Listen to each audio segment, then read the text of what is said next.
हर खबर पर रहना चाहते हैं आगे तो डाउनलोड कीजिए ABP live app.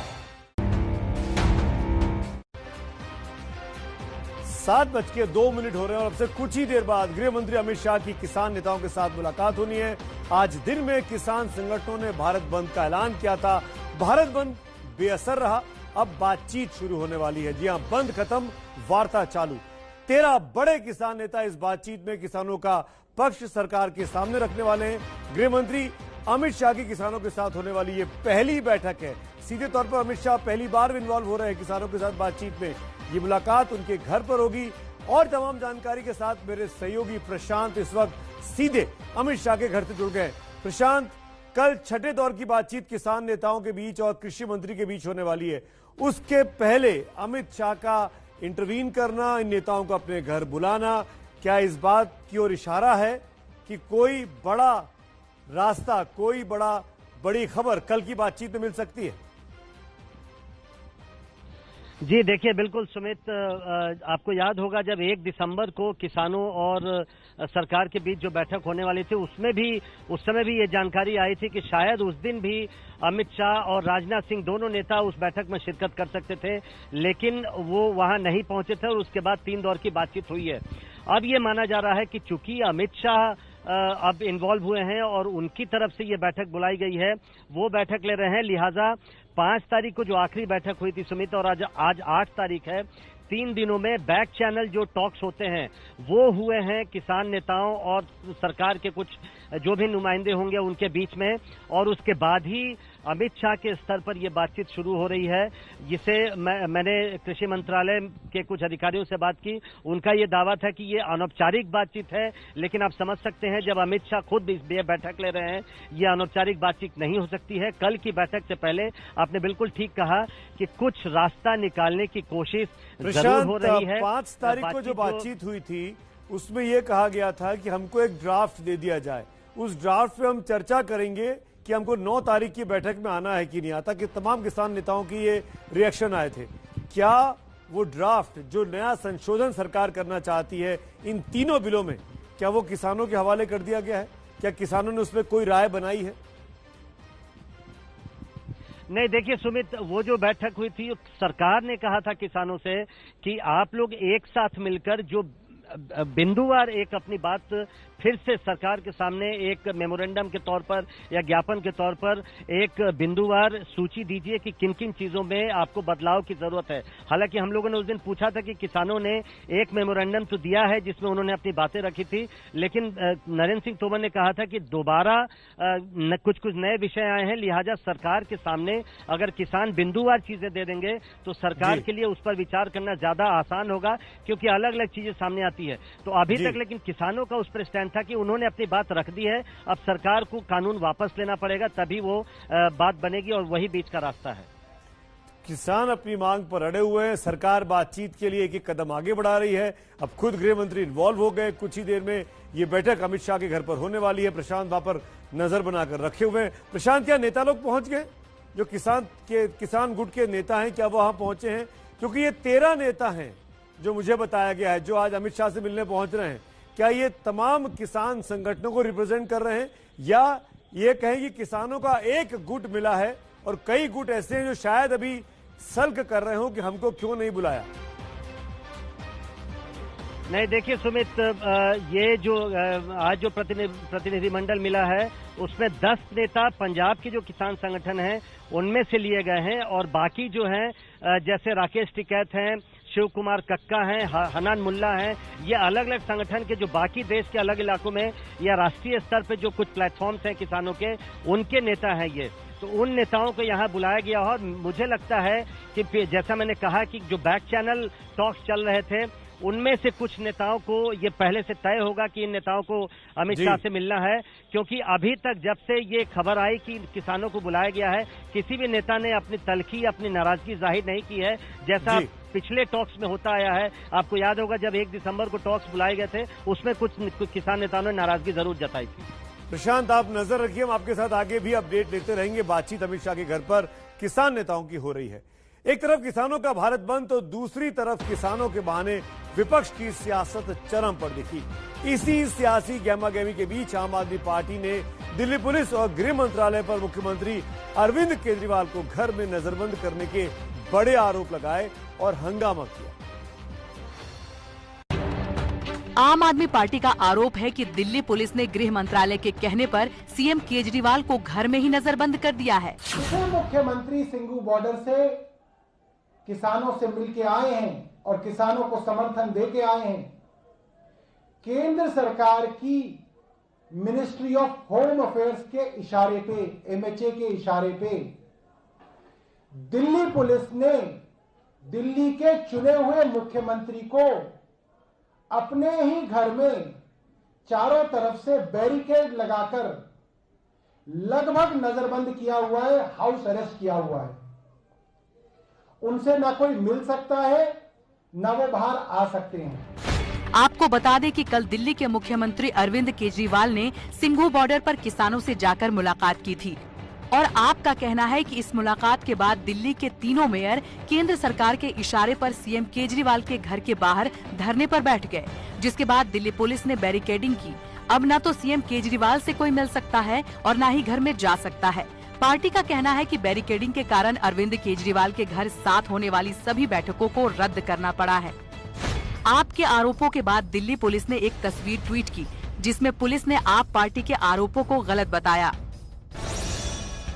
Delhi police ने ट्वीट करते हुए लिखा, सीएम अरविंद केजरीवाल को घर में नजरबंद करने का दावा गलत है। बंद के दौरान सुरक्षा के लिहाज से व्यवस्था की गई है। घर के एंट्री की तस्वीर सच्चाई बयां कर रही है। दिल्ली पुलिस के बाद बीजेपी ने एक वीडियो जारी किया। वीडियो में केजरीवाल के घर बाहर मेयर प्रदर्शन कर रहे हैं और इसी प्रदर्शन के दौरान सीएम केजरीवाल अपनी काले रंग की कार में अपने घर से बाहर निकल रहे हैं। बीजेपी का दावा है कि ये वीडियो कल शाम का है। अब बीजेपी आपके आरोपों को केजरीवाल की नई नौटंकी बता रही है। बीजेपी नेता कपिल मिश्रा ने ट्विटर पर वीडियो जारी कर केजरीवाल पर हमला बोला। क्योंकि भारत बंद फ्लॉप हो चुका है, इसीलिए अब केजरीवाल बंद की नौटंकी की जा रही है। सारी अटेंशन अपने घर के बाहर तमाशा करके उस पे आ जाए और दिल्ली की ये जो सारी मार्केट खुली हैं, सारे बाजार खुले हैं, सारे इंडस्ट्रियल एरिया खुले हैं, सारा ट्रैफिक चल रहा है, ये जो फ्लॉप हो चुका है बंद, इससे ध्यान हटा दिया जाए। इसी के लिए ये सारा झूठ आम आदमी पार्टी और अरविंद केजरीवाल जी के द्वारा बोला जा रहा है। खुला चैलेंज दे रहा हूं, दिल्ली की कोई एक भी सड़क, एक भी मार्केट, एक भी बाजार, एक भी इंडस्ट्रियल एरिया अगर बंद है तो दिखाएं। ये ओपन उनको चैलेंज है। ये हाउस अरेस्ट, ये एमएलएस का नौटंकी अपने घर के बाहर, फ्लॉप बंद के बाद केजरीवाल बंद का ये सारा ड्रामा, ये बंद किया जाए। अब सवाल ये है कि जब बात किसानों की है तो फिर किसानों के नाम पर ये राजनीति क्यों? दिल्ली के बाद अब आपको ले चलते हैं बंगाल की राजनीति की ओर। पश्चिम बंगाल में अगले साल विधानसभा चुनाव होने वाले हैं और इसी चुनाव को लेकर बंगाल में सियासत पूरे उफान पर है। आपको याद होगा कल सिलीगुड़ी में बीजेपी कार्यकर्ताओं पर पुलिस ने लाठी चार्ज किया था। बीजेपी का आरोप है कि उनके कार्यकर्ता की मौत तक हो गई है। इसी पूरे मामले पर बात करने के लिए इस वक्त हमारे साथ भारतीय जनता पार्टी के वरिष्ठ नेता, बंगाल के प्रभारी कैलाश विजयवर्गीय साहब लाइव जुड़ रहे हैं सीधे इंदौर से। कैलाश जी शुक्रिया। मेरा पहला सवाल और सीधा सवाल, इतनी हिंसा क्यों हो रही है पश्चिम बंगाल के चुनावों में? जगह जगह से खबरें आ रही है बीजेपी और टीएमसी के कार्यकर्ताओं में भिड़ंत की, ऐसा क्यों है? देखिए, वहां पर भारतीय जनता पार्टी का जिस प्रकार विस्तार हुआ और ममता जी को लग रहा है कि उनकी कुर्सी खिसकने वाली है, तो घबराहट में, वो फ्रस्ट्रेशन में उनके कार्यकर्ता वहां हिंसा कर रहे हैं। कल भी एक कार्यकर्ता की नदिया में हत्या कर दी गई है। कल जो प्रदर्शन था हमारा युवा मोर्चे का, बहुत शांतिपूर्ण प्रदर्शन था। उसमें कहीं पर भी सिर्फ नारेबाजी जरूर हम कर रहे थे, आप वीडियो देख सकते हैं, पर अचानक देसी बम भी आए, टीयर गैस के कैप्सूल भी आए, पथराव भी हुआ पुलिस की तरफ से। हमें आश्चर्य हुआ कि एकदम क्या हो गया। हमारा शांतिपूर्ण जुलूस चल रहा है, उसमें 4-4, 5-5 सांसद थे, युवा मोर्चे के राष्ट्रीय अध्यक्ष हमारे तेजस्वी सूर्या जी थे। हम सब लोग बिल्कुल शांतिपूर्ण तरीके से नारे लगाते हुए जा रहे थे और घोषित कार्यक्रम था, हम प्रदर्शन करेंगे ममता जी के भ्रष्टाचार के खिलाफ। तूफान के दौरान प्रधानमंत्री जी ने जो 1000 करोड़ रुपए दिया है उसमें भ्रष्टाचार हुआ है, उसको हाईकोर्ट ने भी सील लगाई है। हाईकोर्ट ने भी कहा कि उसकी जांच होना चाहिए। तो अब उन सब बातों को प्रजातांत्रिक तरीके से यदि हम विरोध करते हैं तो पुलिस इस प्रकार का कृत्य करती है जो कि पूरी तरीके से अवैधानिक है। कैलाश जी, ये कार्यकर्ता की कोलकाता पुलिस का ये कहना है, पश्चिम बंगाल पुलिस का ये कहना है कि जो गोली लगी है वो दरअसल पुलिस की गोली है ही नहीं, पुलिस के पास वो गोलियां होती नहीं है, ये तो आपस में ही कार्यकर्ताओं के बीच में क्रॉस फायरिंग हुई है। सुमित जी, कलकत्ता की पुलिस से बंगाल का जादू बड़ा फेमस है, बंगाल की तंत्र विद्या बड़ी फेमस है, पर सबसे बड़ी अगर कोई जादूगर है तो वहाँ की पुलिस है। वो कभी भी हत्या को आत्महत्या में बदल देती है, कभी भी पुलिस की गोली से कोई मरता है और वो कह देते हैं कि ये तो इनके कार्यकर्ताओं ने गोली चलाई।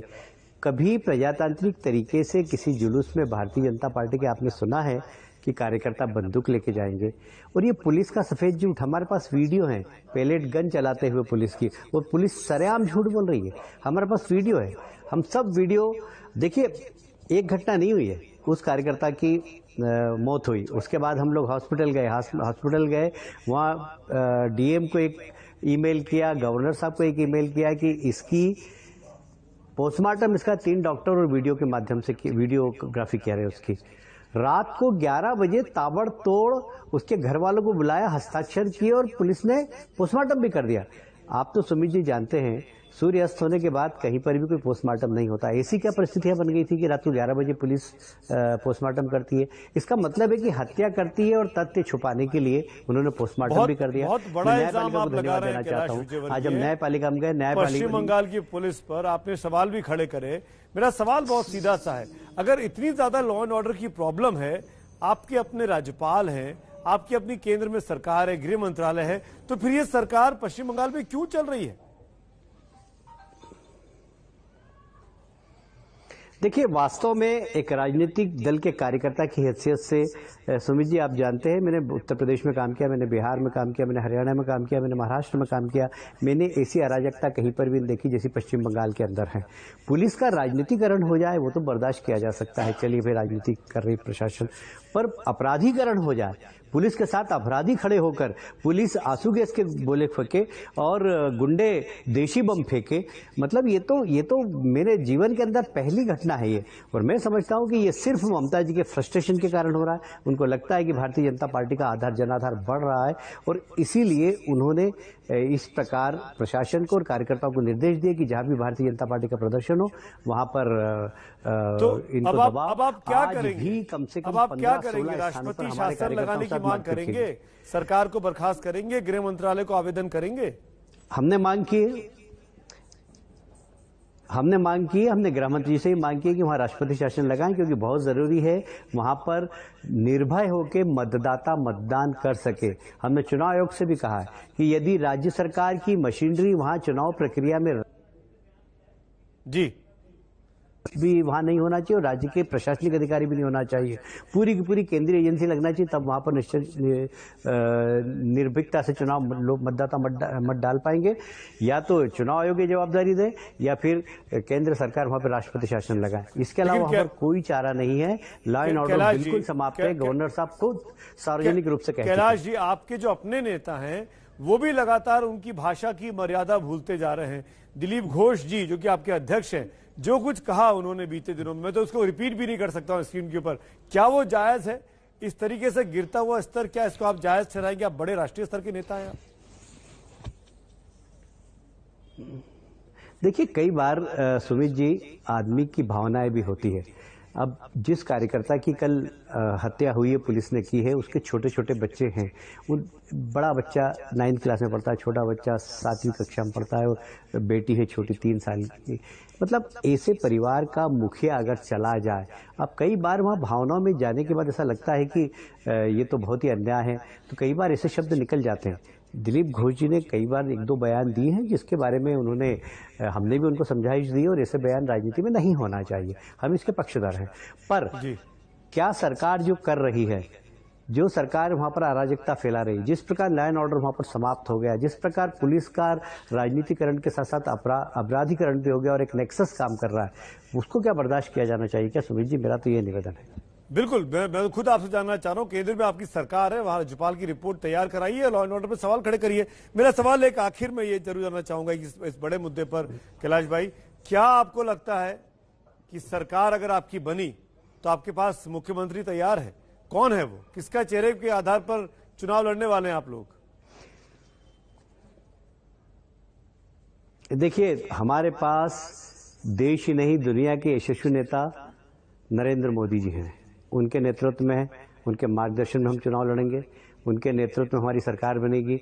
उनके मार्गदर्शन में जो भी मुख्यमंत्री बनेगा, जो एक सपना है बंगाल की जनता का, सोनार बांग्ला का, जो रविन्द्रनाथ टैगोर जी ने जो शब्द दिया था, वो सोनार बंगाल बनाने का संकल्प हमने लिया है।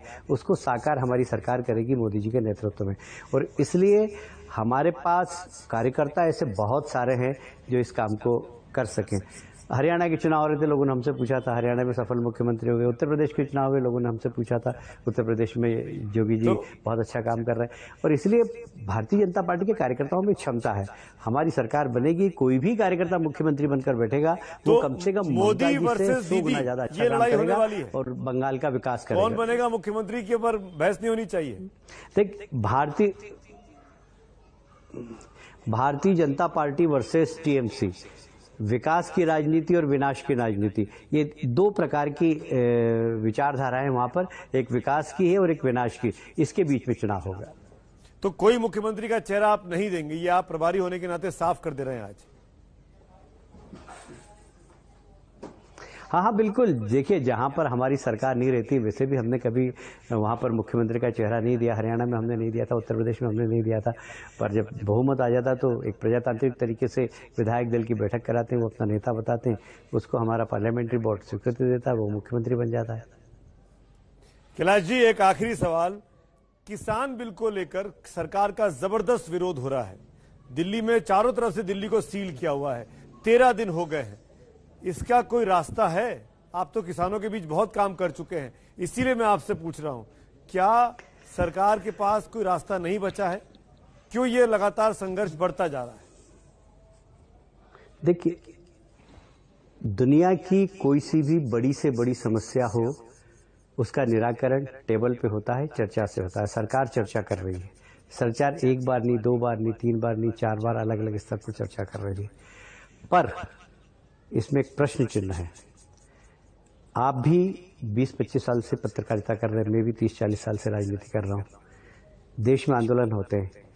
कभी आपने सुना कि कनाडा के राष्ट्रपति यहाँ के आंदोलन करने वाले लोगों का समर्थन करें?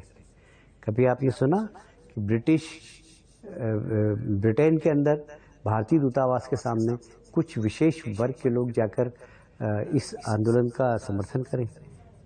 एक सारे देश के लोगों को विचार करना चाहिए कि किसान का आंदोलन है या किसका आंदोलन है। और इसलिए आंदोलन करने वाले किसान दिख रहे हैं, पर इसके पीछे जो मशीनरी काम कर रही है वो देश के लिए चिंता का विषय है। जी कैलाश भाई, जब मैं आपसे बात कर रहा हूं, एक खबर मुझे पता लगी, जलपाईगुड़ी कोर्ट ने यह आदेश दे दिया है कि उस कार्यकर्ता जिसका पोस्टमार्टम आनन फानन में हुआ था वो दोबारा किया जाएगा। राहत है आपके लिए? जी हाँ, बिल्कुल। मैंने आपसे कहा कि हम जलपाईगुड़ी में गए, न्यायपालिका को हमने धन्यवाद दिया और निश्चित रूप से उसका कल फिर पोस्टमार्टम होगा। कल उसकी डेथ हुई थी, आज पुलिस के पास, आज भी पुलिस की कस्टडी में लाश है उसकी। कल पोस्टमार्टम होगा और मुझे लगता है कि न्यायपालिका ने हमारे साथ न्याय किया है, उस व्यक्ति के साथ भी न्याय किया है। जी कैलाश विजयवर्गीय, बहुत बहुत धन्यवाद वक्त निकालने के लिए, हमारे साथ जुड़ने के लिए और साफगोई से अपनी बात रखने के लिए। तो बीजेपी के बंगाल के प्रभारी कैलाश विजयवर्गीय लाइव थे और साफ कह रहे थे कि बीजेपी किसी भी नेता को चेहरा देकर ये चुनाव पश्चिम बंगाल का नहीं लड़ेगी। पोस्टर पे नरेंद्र मोदी होंगे और उस तरफ से ममता बनर्जी होंगी। तो लड़ाई बहुत साफ है, टीएमसी वर्सेस बीजेपी, इन्हीं चेहरों पर, इन्हीं नाम पर लड़ी जाने वाली है। पश्चिम बंगाल में राजनीति पूरे उफान पर है। कल बीजेपी के अध्यक्ष जेपी नड्डा 2 दिन के बंगाल दौरे पर जा रहे हैं। इस बीच पश्चिम बंगाल की मुख्यमंत्री ममता बनर्जी का बड़ा आरोप है कि बीजेपी अपने ही कार्यकर्ताओं को मरवाती है। ममता बनर्जी का कहना है कि पश्चिम बंगाल को हम गुजरात नहीं बनने देंगे। बड़ा आरोप ममता बनर्जी ने खुद बीजेपी पर लगाया है।